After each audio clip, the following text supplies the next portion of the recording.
ഉചിതമായ നടപടി അതിൻ്റെതായ സമയത്തെടുക്കും.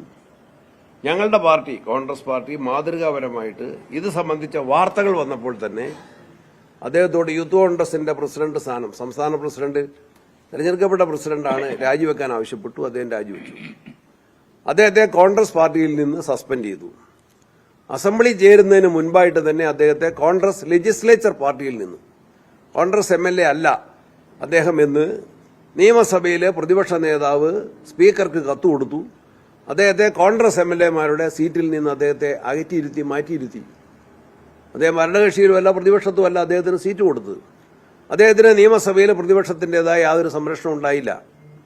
അദ്ദേഹത്തിനെതിരെ ഒരു പരാതി എനിക്ക് കിട്ടിയപ്പോൾ, എനിക്ക് കിട്ടിയ മിനിറ്റുകൾക്കകം ഞാനത് DGPക്ക് ഫോർവേഡ് ചെയ്തു. അതിൽ നടപടിയെടുക്കാൻ DGPയോട് ആവശ്യപ്പെട്ടു. പരാതിക്കാരിയോട് അതിന്റെ മറുപടിയും കൊടുത്തു. സംഘടനാപരമായി ഇത്രയും നടപടികൾ സ്വീകരിച്ചു നിൽക്കുകയാണ്. മറ്റ് നടപടികൾ സ്വീകരിക്കണമെങ്കിൽ, അതിനേക്കാൾ കടുത്ത നടപടികൾ സ്വീകരിക്കണമെങ്കിൽ അതിൻ്റെതായ നടപടിക്രമങ്ങളുണ്ട്. ഞാൻ KPCC പ്രസിഡന്റ് എന്ന നിലയിൽ എനിക്ക് എല്ലാ നേതാക്കന്മാരുമായിട്ട് ആലോചിച്ചും കൂടുതലായി എന്തെങ്കിലും നടപടി സ്വീകരിക്കണമെങ്കിൽ ഹൈക്കമാൻഡ് അനുമതിയോടും കൂടി മാത്രമേ എനിക്ക് നടപടി സ്വീകരിക്കാൻ കഴിയുള്ളൂ. ഞാൻ അക്കാര്യത്തിൽ പാർട്ടിയുടെ എന്റെ ഉത്തരവാദിത്വം തക്ക സമയത്ത് നിർവഹിച്ച് ആവശ്യമായ നടപടികൾ. തെളിവുകളെ സംബന്ധിച്ച് പറയാൻ അല്ലല്ല, ഞാനൊന്ന് ചോദിച്ചോട്ടെ താങ്കളോട്. ജയിലിൽ കിടക്കുന്ന കളവ് കേസിലെ പ്രതികളെ CPM പൊതിഞ്ഞ് സംരക്ഷിക്കുന്ന പാർട്ടിയാണ്, പൊതിഞ്ഞ് സംരക്ഷിക്കുകയാണ്.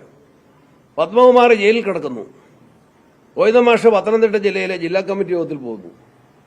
അദ്ദേഹത്തോട് യോഗം കഴിഞ്ഞ് ഇറങ്ങുമ്പോൾ അദ്ദേഹത്തോട് നിങ്ങൾ എന്തായി പത്മകുമാറിന്റെ കാര്യം ചർച്ച ചെയ്തു എന്ന് ചോദിച്ചു. ആ കാര്യം ഇവിടെ ചർച്ച ചെയ്തിട്ടില്ലെന്ന് പറഞ്ഞു. ഗോവിന്ദമാഷ് പറഞ്ഞത് വേറെ പാർട്ടിയാണ്, വേറെ പാർട്ടിയാന്ന് പറഞ്ഞു. ഞങ്ങളതല്ല, ഞങ്ങൾ CPM-ൽ നിന്ന് വേറെ പാർട്ടിയാണ്.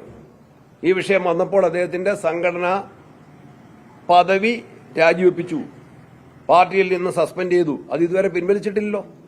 ഒരു പാർട്ടി പരിപാടിയിൽ അദ്ദേഹത്തെ പങ്കെടുപ്പിക്കുന്നില്ലോ. പാർലമെന്ററി പാർട്ടി സസ്പെൻഡ് ചെയ്തു, അത് സ്പീക്കറെ അറിയിച്ചു. ഇനി അടുത്ത നടപടിയിലേക്ക് കടക്കുന്നത് അതിന്റെ കാര്യങ്ങൾ ആലോചിച്ച് ഉചിതമായ തീരുമാനമെടുക്കുക ഞാൻ പറഞ്ഞു.